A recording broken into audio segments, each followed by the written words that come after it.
বন্ধুরা নার্সারি থেকে আমার কপিল কত গাছ নিয়ে এসেছে দেখো লাগাবার জন্য। প্রত্যেকটা গাছ কলম করা, সেই জন্য বড় বড় ডাব্বার মধ্যে গাছগুলোকে রাখা হয়েছে। আর এখানে লেবু গাছ প্রচুর পরিমাণ পছন্দ করে, সেই জন্য সবই কলম করা গাছ বলে লেবুগুলো ধরে আছে। এই যে দেখো ছোট ছোট লেবু ধরে আছে, এমনকি ফুলও ধরে আছে এইখানে। এই যে সৌদি আরবে আর কিছু গাছ লাগাক আর না লাগাক, 3 গাছ কিন্তু লাগাবে। এটা হচ্ছে জান্নাতি গাছ, 3 গাছ খেজুর গাছ এগুলো থাকবেই। তো 3 গাছ আমার পেছুতেই রয়েছে। 3 গাছ দেখতে ডমুরের মতো, এমনকি ফলটাও ডমুরের মতো সবুজ সবুজ হয়ে আছে। তবে এই ফলের প্রচুর দাম আছে। এই ফল বা গাছ সব কিন্তু অনেক টাকা দিয়ে কিনে নিয়ে আসতে হয়। প্রচুর পরিমাণ সৌদিরা 3 পছন্দ করে, তাই 3 গাছ কিন্তু প্রত্যেকটা সৌদির বাড়িতে দেখা যায়।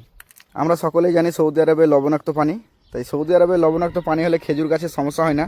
তবে 3 গাছ লেবু গাছ এগুলোতে আলাদা পানির ব্যবস্থা করা আছে। এই গাছগুলো লাগানোর জন্য আবারও মিষ্টি পানির ব্যবস্থা করতে হয়েছে। আমার মাথার উপরেই দেখতে পাওয়া যাচ্ছে সাদা রঙের একটা পানির ট্যাঙ্কি।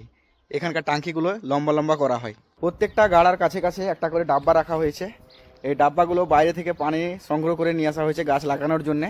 এখানে পানির প্রচুর পরিমাণ দাম, তাই ট্যাঙ্কিতে খুব একটা পানিও আঁটবে না, আর বারে বারে আসতে হবে, সেই জন্য ডাব্বা ব্যবস্থা করা হয়েছে। এখানে ডাব্বাতে করে পানি গাছে দেওয়া হবে। এই যে গাড়া করা আছে, এখানে জোড়া দিয়ে আছে, দেখো কত সুন্দর সুন্দর গাড়া করা আছে। আর এই ডাব্বাগুলো ব্যবহার করেছে শুধুমাত্র গাছে পানি দেওয়ার জন্য।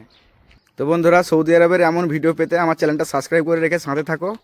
নতুন নতুন ভিডিও আপলোড করলেই তোমাদের কাছে পৌঁছে যাবে। ততক্ষণে ভালো থাকো, সুস্থ থাকো, দেখা হবে আবারও পরের ভিডিওতে।